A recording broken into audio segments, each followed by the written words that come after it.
Saat ini saya akan memperkenalkan diri. Nama saya Yuli Astusti. Saya berasal dari SD Al-Muslim dan mengampu kelas 4. Kali ini materi yang akan saya berikan adalah mengenal ekoliterasi di sekolah. Nah, mengenal ekoliterasi di sekolah. Apa itu ekoliterasi? Ekoliterasi adalah berasal dari kata eko dan literasi.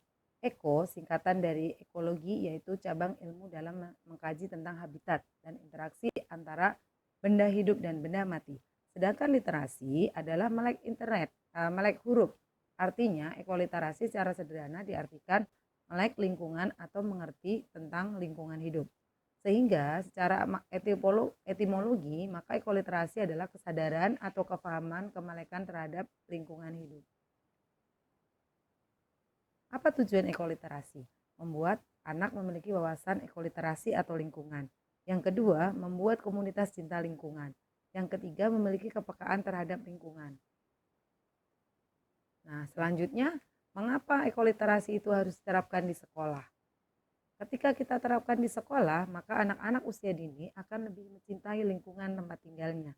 Contoh, menurut Lapano 2011 menuliskan bahwa dalam tulisannya bahwa ekoliterasi adalah proses pedagogik yang berbasis kearifan lokal dan secara langsung membutuhkan partisipan masyarakat dalam pelaksanaannya. Nah, di sini kenapa kita harus menerapkan sebagai warga di sekolah? Karena secara sadar warga sekolah itu sangat banyak. Anak-anak yang di sekolah itu sangat banyak.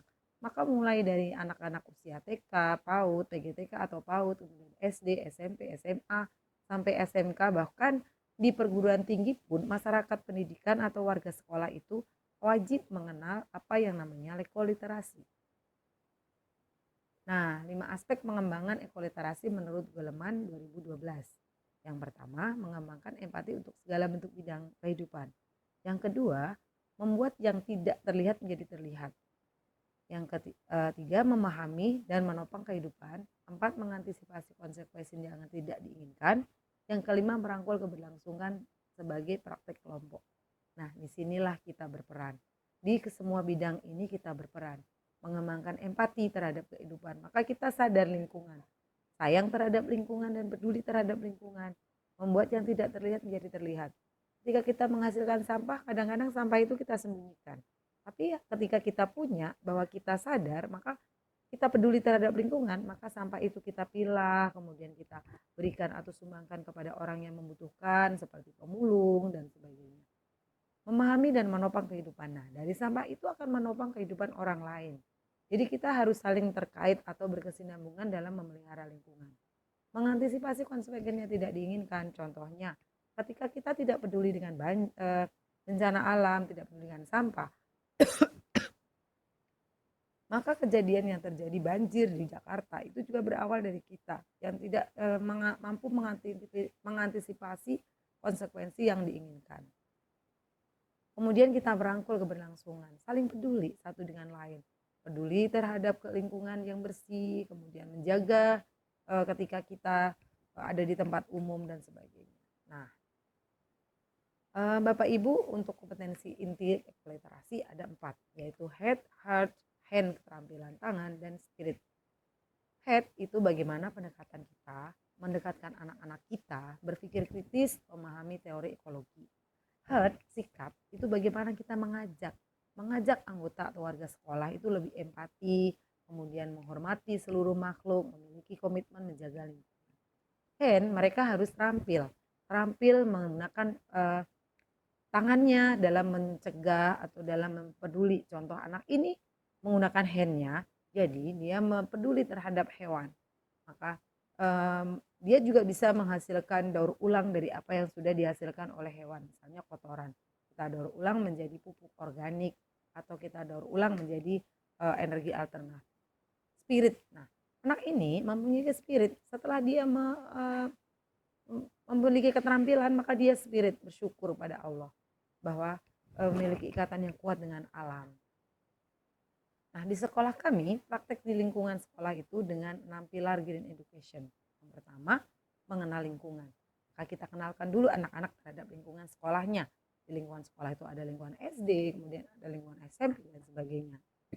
Bahkan di sekolah kita itu ada tanaman yang sangat banyak sekali dan halaman yang sangat luas. Nah, disinilah peran kedua, mengenal hewan dan tumbuhan. Yang ketiga, mengenal masalah lingkungan hidup.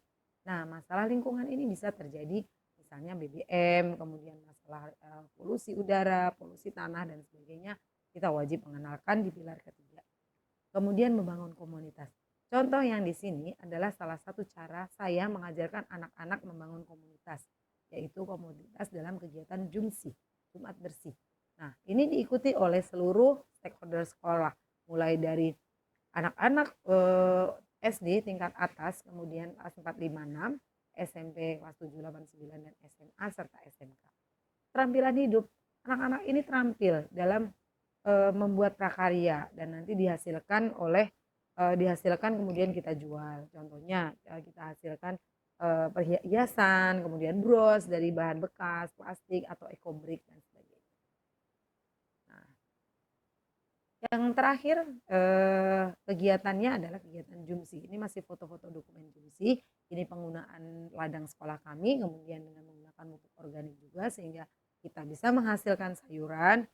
Nah, setelah itu interpretasi apa yang kita bisa lakukan untuk pembelajaran. Satu proyek sedekah daur ulang sampah. Nah, ini ketika makan di sekolah, makanan di sekolah itu ada juga yang dihasilkan dari menghasilkan botol bekas. Contohnya ketika anak makan minuman Zakul. Nah, Zakul itu kita gunakan untuk bekas botol bekasnya kita sampaikan kepada Abang Obi setelah kita cuci bersih.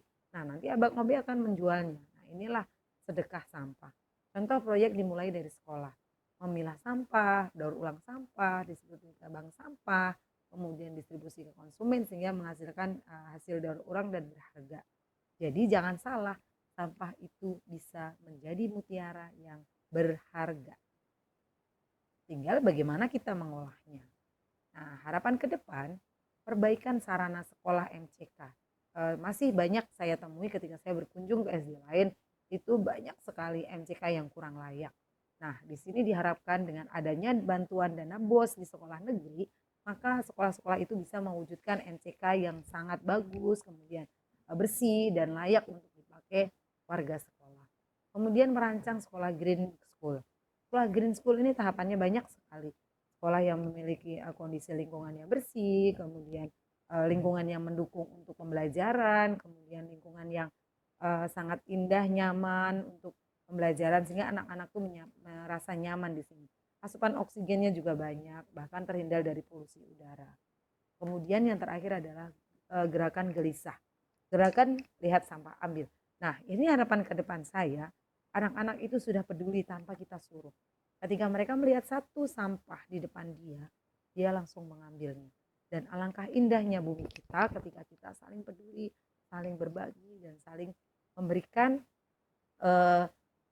solusi bersama bagaimana upaya menanggulangi sampah yang ada di bumi kita. Nah, mungkin itu dari saya. Jika ada kekurangan, mohon maaf yang sangat besar yang mungkin saya banyak kesalahan ketika memaparkan. Semoga apa yang saya sharing ini menjadi bermanfaat untuk kita semua dan perbaikan untuk lingkungan di sekitar kita. Terima kasih, saya akhiri.